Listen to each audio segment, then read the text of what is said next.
నీకు సంతానము కలుగజేయుదును.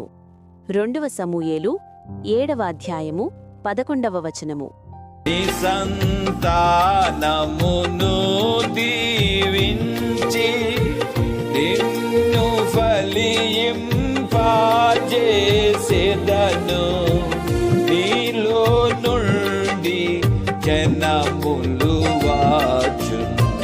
నీలో నుండి జనములు వచ్చును. నీతో నిబంధన స్థిరపరతు.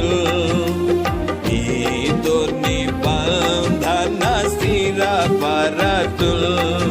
నిశ్చయముగా నిన్ను దీవించెదను.